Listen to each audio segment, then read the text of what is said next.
할렐루야. 하나님께 영광 돌리며 찬송을 올려드립니다.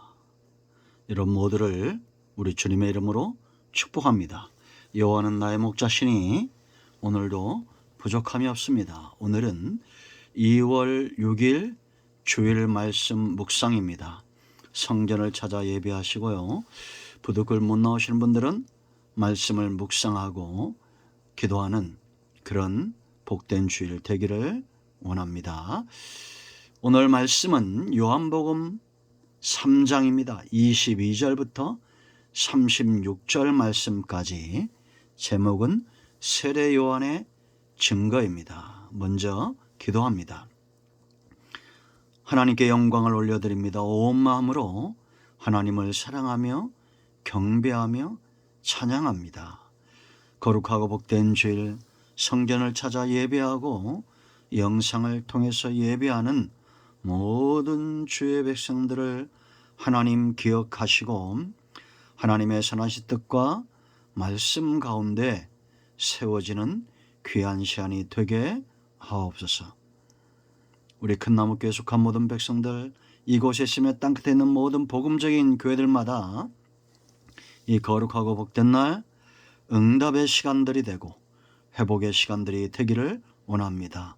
올해 코로나19 이 모든 재난이 속히 물러갈 수 있도록 하나님을 찾는 주의 백성들이 주의 얼굴로 인하여 만족하며 통회하고 하나님의 나라를 구하고 하나님의 선한 뜻 가운데 붙들림 바 되는 삶으로의 회복이 있기를 원합니다. 오늘도 예배 가운데 함께 하실 하나님을 찬양합니다.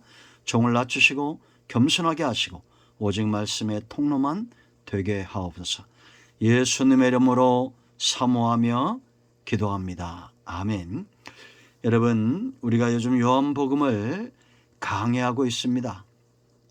요한복음을 강해하는 이유는 오래전에 제가 한번 말씀을 드렸는데요, 본문에 집중하고 목사가 말씀을 전하면서 마치 누군가를 탁해 삼고 그렇게 표적을 향해서 화살을 날리는 것처럼 그런 말씀이 아닌 강해를 통해서 자연스럽게 하나님의 말씀의 깊은 것들을 알기 원해서입니다. 여러분, 그러므로 요한복음의 말씀들을 잘 묵상하시고 오늘도 22절부터 36절 말씀까지를 잘 묵상하시기 바랍니다.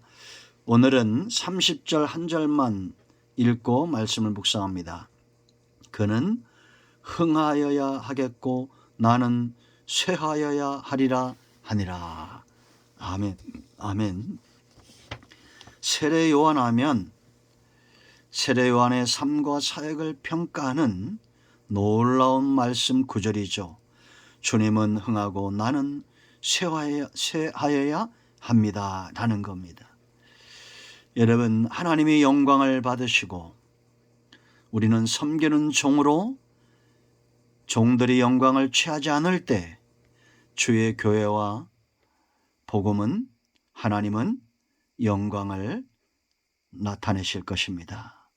성도의 능력은 바로 여기에 있다고 저는 확신합니다. 하나님이 영광을 받으실 때, 하나님이 저와 여러분을 기뻐하실 때에 세상에 하나님의 나라가 견고하게 세워질 것을 믿습니다. 왜 교회가 욕을 먹을까요? 하나님의 선하심과 인자심과 그 말씀과 복음이 그대로 과감 없이 드러난다면 어떠할까요? 교회가 먼저 믿은 성도들이 하나님보다 하나님을 제껴놓고 복음을 제껴놓고 그렇게 살지 않기를 원합니다. 여러분, 우리가 오늘 생각할 것은 30절을 중심으로 해서 세례 요한이 과연 어떻게 이렇게 하나님 예수님 앞에서 예수님은 흥하고 나는 쇠하기를 원합니다, 이런 중심, 이런 신앙 고백, 예수님이 기뻐하시고 복음의 통로가 될 수밖에 없는 이런 쓰임, 이런 삶과 고백이 가능한 이유가 어디 있을까요? 본문을 통해서 크게 네 가지로 살펴볼 수 있습니다. 첫째는 바로 그의 사역에 주목해야 됩니다. 여러분, 요한, 우리가 사도 요한이 있고 오늘 이 본문에 나온 요한을 이야기할 때 어떻게 이야기합니까? 세례 요한이다, 그렇게 얘기하죠. 왜 세례 요한이라고 말합니까? 그의 주된 사역이 세례를 주는 사역이었다라는 겁니다. 여러분, 저는 이 세례에 대해서 굉장히 강조하고 설교도 했고, 우리가 요한복음뿐만 아니라 또 출애굽기에서도 이런 세례에 대한, 창세기에서도 세례에 대한 말씀들을 깊이 묵상을 했습니다. 자주 강조했죠. 왜냐? 예수님의 주된 사역도 세례를 주는 거였습니다. 여러분, 오늘 22절 말씀, 23절 말씀 보면 예수님도 세례를 베푸시고 있었습니다. 요한도 세례를 베풀고 있었어요. 우리가 또한 잘 아는 대로 마태복음 28장 19절로 20절 예수님의 지상 명령, 제자들을 향한 명령이 뭡니까? 여기에 열쇠가 있습니다.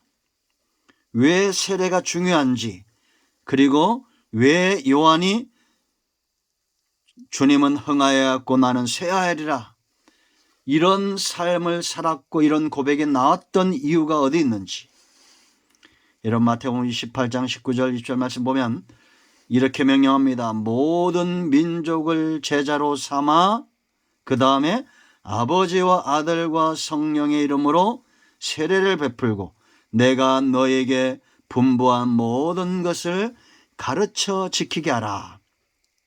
여러분, 제자의 삶이란 건 어떤 겁니까? 스승, 예수님처럼 사는 것이죠. 닮아가는 것이죠. 스승의 입에서 나오는 것들을 지키는 자들입니다. 이 말을 정리하고 분석하면 예수님의 제자로 예수님께서 말씀하신 그 말씀을 지키는 제자가 되려면 세례받은 자가 되어야 된다라는 겁니다. 세례가 무엇이길래요? 여러분, 우리가 창세기 17장에서 하나님이 아브라함에게 요구하셨던 두 가지, 할례를 받고 네 이름을 바꾸라고 그랬죠. 할례란 건 뭐냐? 자기가 의지하는 하나님이 아닌 내가 의지하여 하나님을 제껴놓고 사는 그것에 칼을 대는 거라고 그랬습니다. 하나님은 아브라함과 언약을 맺었는데 아브라함은 자기의 생식 능력을 의지해서 하나님의 뜻을 이루고자 했다는 거죠. 그래서 할례, 표피를 베게 한 거예요. 이건 다시 말하면 이제 예수님의 가르침 세례로 와서 저와 여러분이 예수님의 입에서 나오는 말씀, 제자로서의 삶, 성경에 있는 말씀들, 하나님의 입에서 나오는 말씀들로 온전히 사는 사람은 이런 고백이 나옵니다. 나는 쇠하여지고 예수님은 흥해야 됩니다. 예수님은 흥하고 나는 쇠하여집니다. 이런 고백이 나올 수밖에 없어요. 그러기 위해서 내가 의지하는 것에 칼을 대고 단지 세례만 받는 것이 아니라 세례 받은 자의 삶, 성부, 성자, 성령 하나님이 싫어하는 것들에 칼을 대는 것. 우리가 야고보서 4장 4절에 말하는 대로 세상과 벗한 것, 가늠하는 여인들아 세상과 벗한 것이 하나님과 원수됨을 알지 못하느냐. 그러므로 우리는 내 스스로 칼을 대어 세상과 벗하지 않는 삶이 중요하고, 요한일서 3장에 있는 대로 하나님의 아들이 나타난 것은 마귀의 일을 멸하기 위함이다. 7절 8절 이렇게 말하죠. 그러므로 마귀를 기뻐하는 게 아니라 마귀의 일을 멸하는 삶을 살고, 갈라디아서 5장 10절 17절인 대로 성령이시라는 것, 육체의 소욕입니다. 여기 칼을 대는 거예요. 이해되십니까? 그러므로 세례 요한은 한참 때 아니에요. 30대 그 혈기왕성할 때, 그때에도 그가 세례만 준 것이 아니라 스스로도 세례받은 자의 삶을 살아 예수님은 흥하고 나는 쇠하여지기를 원했다라는 겁니다. 이 놀라운 삶의 축복이기를 축원드립니다. 이런 사람들의 두 번째 삶으로의 연결이 있어요. 그건 뭐냐? 기쁨이죠. 기쁨. 자, 여러분 25절로 29절 말씀을 보세요. 29절에 이 세례 요한이 뭐라고 말하냐? 신부를 취하는 자는 신랑이나, 예수님을 말합니다, 서서 신랑의 음성을 듣는 친구가 자기를 이야기하는 거예요. 크게 기뻐하나니 나는 이러한 기쁨으로 충만하였노라. 그러니까 여러분, 결혼식장에서 신랑이 막 더 빛을 발해야 되잖아요. 우리의 삶이 이래야 됩니다. 신랑 대신 예수님께서 더 빛을 발하고 우리는 들러리고 마치 예수님의 친구처럼 그 가까이서 기뻐해 주는 사람처럼, 그 기쁨이 너무 크다는 것입니다. 말할 수 없는 기쁨이 그에게 있다는 거예요. 여러분, 이것이 바로 누구의 기쁨? 요한의 기쁨이었습니다. 요한의 제자들이 와서 당신이 말한 그 선생도 세례를 베풉니다 라고 말했을 때 요한이 대답합니다. 27절에 만일 하늘에서 주신 바 아니면 사람이 아무것도 받을 수 없느니라. 자신도 이 사역이 하나님께로부터 왔지만 예수님도 하나님으로부터 받아 이 사역을 한다는 겁니다. 그리고 28절에 나는 그리스도가 아니라는 거예요. 그 그리스도를 전하기 위해서 앞에 보냄을 받은 자라는 겁니다. 이것도 얼마나 큰 축복이냐. 예수님 말한 대로 여자가 낳은 자 중에 세례요한이 가장 크다고 그랬잖아요. 여러분, 우리인들 그렇지 않겠습니까? 지금은 세례요한보다도 더 큰 일을 감당하는 시대입니다. 왜? 하나님의 영이 우리 안에 거하시는 거예요. 이것이 여러분 얼마나 기쁨이에요. 빼앗길 수 없는 기쁨. 이 기쁨을 누리시길 바랍니다. 하나님으로부터 받아 우리는 다시 오실 주님을 예비하는 자들입니다. 이 기쁨을 잃어버렸다면 이 기쁨을 회복해야 됩니다. 여러분, 빌립보서 1장 18절 말씀부터 21절, 2장 7절 말씀을 여러분 읽어보세요. 바울이 감옥에 갑니다. 빌립보 감옥에 갇혀요. 그런데 이것이 어떤 사람들은 기쁨이었어요. 그들이 대적들이 아니라 같은 사역을 하는 자들 가운데서도 바울이 감옥에 간 것에 대해서 비방하는 자들이 있었고, 그러므로 인해서 더 열심을 내는 자들이 있었어요. 바울의 제자들에겐 이것이 못마땅했지만 바울은 뭐라고 말하느냐? 그러면 무엇이냐? 18절에, 빌립보서 1장 18절에 거칠애로 하나 참으로 하나 무슨 방도로 하든지 전파되는 그리스도니 이로써 나는 기뻐하고 또한 기뻐하리라. 바울에게는 자기의 기쁨이 되신 주님을 어떤 이들은 정말 참으로 하는, 자기를 닮아서 참된 마음으로 하는 자들도 있고 건성건성 거칠어 하는 자들도 있다는 거예요. 그러나 전파되는 것은 그리스도니 기뻐한다라는 겁니다. 그런데 여러분, 더 나아가서 20절에 뭐라고 말합니까? 나의 간절한 기대와 소망을 이야기합니다. 그게 뭐예요? 내 몸에서 그리스도가 존귀하게 되려 하나니라고 말합니다. 간절한 기대와 소망이 예수님이 내 안에서 존귀하게 되기를 원한다라는 겁니다. 그리고 그럼 17절 가서 또 뭐라고 말하냐면 만일 너희 믿음의 재물과 섬김 위에, 바울이 참 지혜롭죠. 성령이 주신 지혜입니다. 빌립보 교인들, 이 서신을 받는 교인들, 너희의 믿음과 재물 위에 나는 전제로 드려지기 원한다는 겁니다. 전제, 더 드리고 싶다라는 겁니다.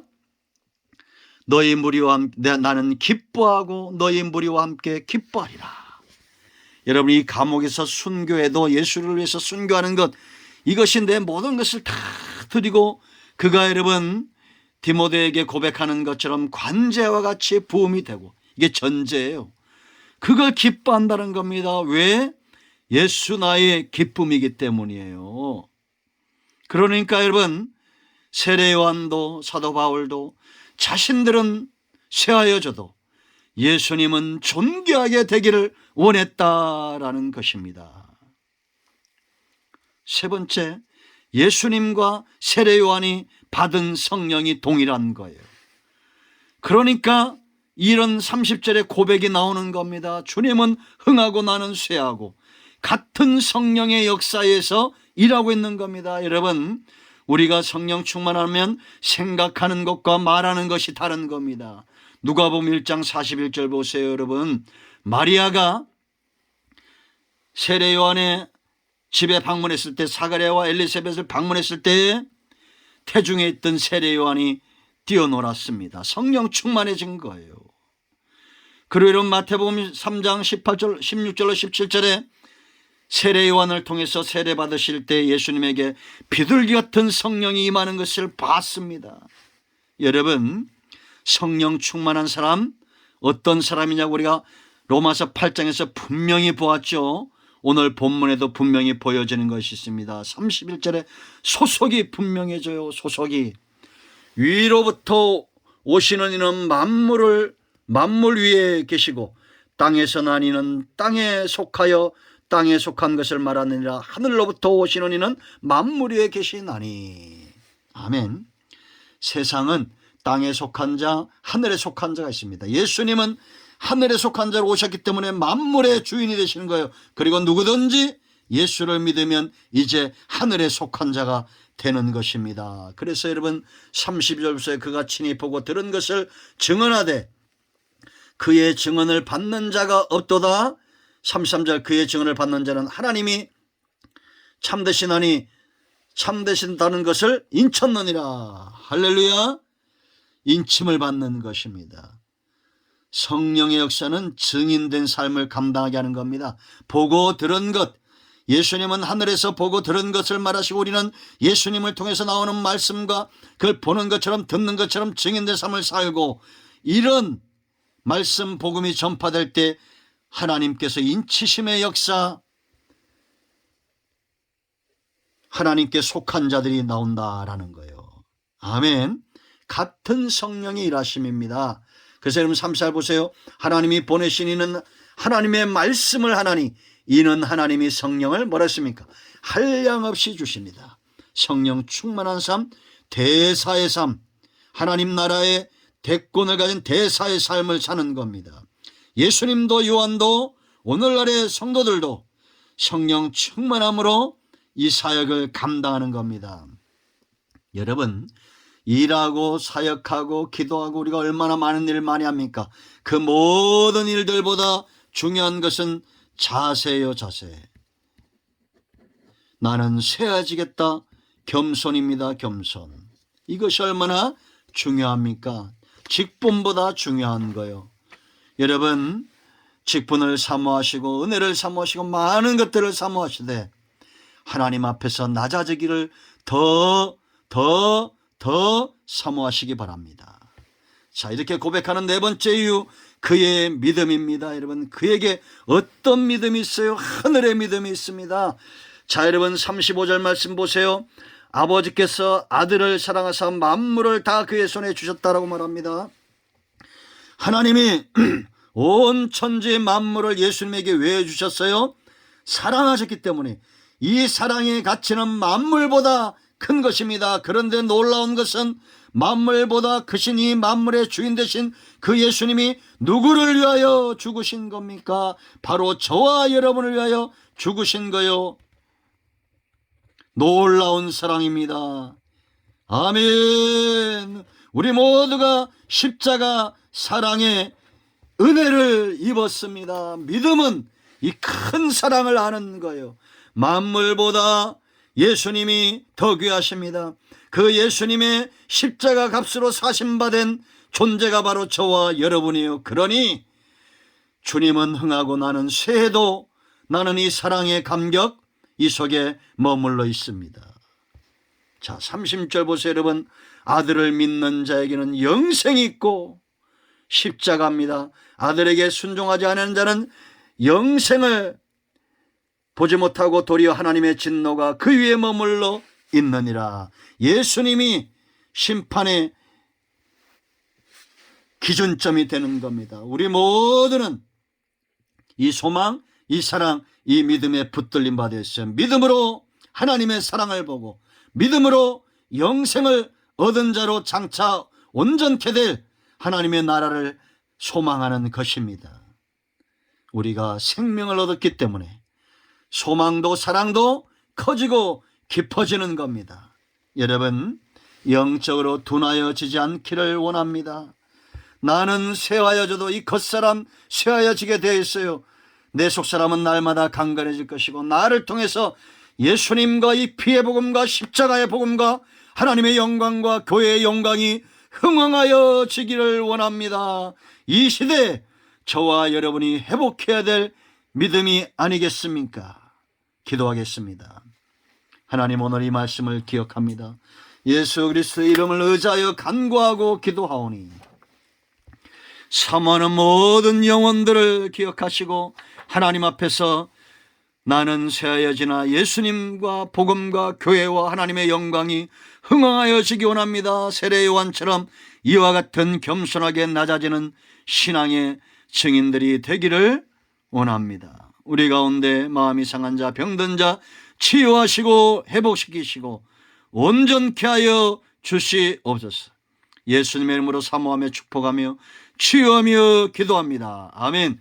이제는 우리 주 예수 그리스도의 크신 은혜와 하나님 아버지의 큰 사랑과 성령의 유로 동충만 치유 회복하심의 역사가 영상을 통해서 예배하는 모든 주의 백성들 위해 이곳에 있으며 땅 끝에 있는 모든 복음적인 교회들 위해 우리 큰나무교회 속한 백성들, 서울모대회 모든 교직원들과 학생들, 세계인형 박물관 속한 모든 교직원 직원들, 영상을 통해서 사모하는 모든 영혼들 위해 이제로부터 영원토록 함께 있을지어다. 아멘. 할렐루야. 응답되었습니다. 여러분 모두를 축복합니다. 아멘.